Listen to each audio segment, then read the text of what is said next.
کر رہا ہوں بزم کا آغاز تیرے نام سے، کر رہا ہوں بزم کا آغاز تیرے نام سے، میرے مالک ہے میری پرواز تیرے نام سے، اور تیری رحمت ہر طرف برپا ہے کائنات میں، دے رہا ہوں امن کو آواز تیرے نام سے۔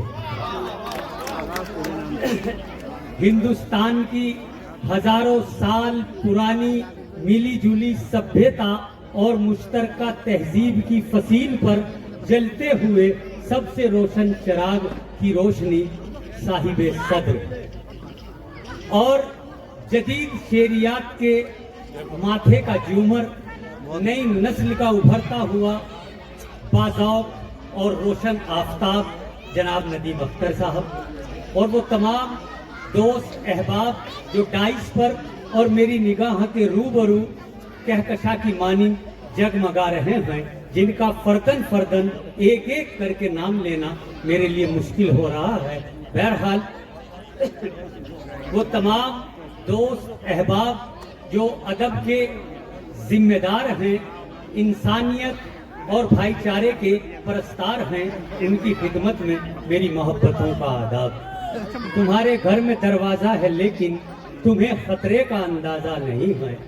تمہارے گھر میں دروازہ ہے لیکن تمہیں خطرے کا اندازہ نہیں ہے، ہمیں خطرے کا اندازہ ہے لیکن ہمارے گھر میں دروازہ نہیں ہے۔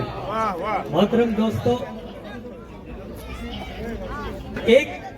شاعر میں اور ایک عام انسان میں ایک فرق ہوتا ہے، اور وہ فرق آپ نے ان اشعار میں، ان لائنوں میں دیکھ لیا ہوگا۔ ایسے ہی کوئی اگر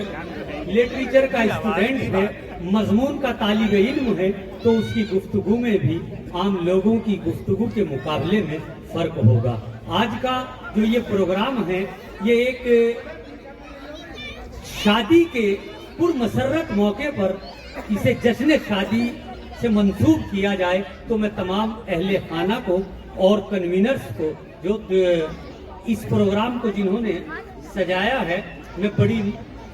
دعاؤں کے ساتھ اور بڑی محبتوں کے ساتھ ان کو مبارکباد پیش کرتا ہوں کہ جیسا آج کا زمانہ گزر رہا ہے کہ جب کسی پریوار میں، جب کسی گھرانے میں کوئی تقریب یا خوشی کے لمحات میسر آتے ہیں تو لوگ ادبی محفلیں نہیں سجاتے، کوئی آرکیسٹرا بلوا رہا ہے، کوئی ڈی جے بجوا رہا ہے، کوئی وغیرہ وغیرہ۔ لیکن میں ان تینوں بھائیوں کو،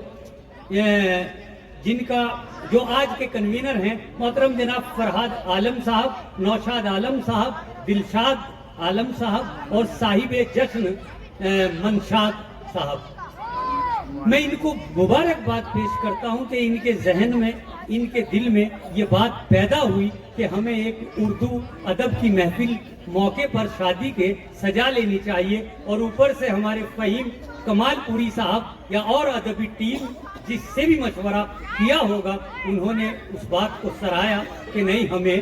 ادبی محفلیں سجاتے رہنا چاہیے۔ اس سے ہندو مسلم ایکتا اور ہندوستان کی گنگا جمنی تہذیب، یہ تمام وہ باتیں ابھر کے سامنے آتی ہیں کہ جو آج ہمارے ہندوستان کو ضرورت ہے۔ دوستو، تم آسماں کی بلندی سے جلد لوٹانا،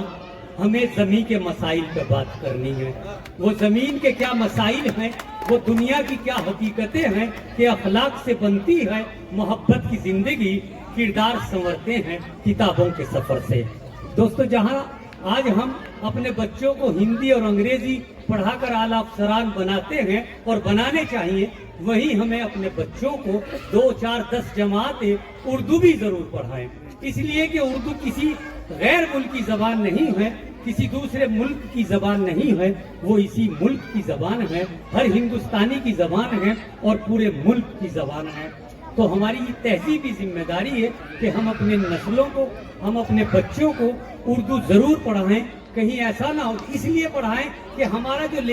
اسلامی لٹریچر ہے، ہمارا دینی جو مواد ہے، وہ اردو کی کتابوں میں محفوظ ہے، محدود ہے۔ کہیں ایسا نہ ہو کہ وقت گزر جائے اور ہمیں پچھتانا پڑے۔ ہم اپنے بچوں کی تربیت، اپنے بچوں کی پرورش ایک ایسے ماحول میں، ایک ایسے دائرے میں، ایک ایسی تہذیب میں کرنی چاہیے تاکہ ہم اپنے بچوں پہ فخر کر سکیں اور اس ملک کا مستقبل بن سکیں، اپنی زندگی کو روشن کر سکیں۔ دوستو،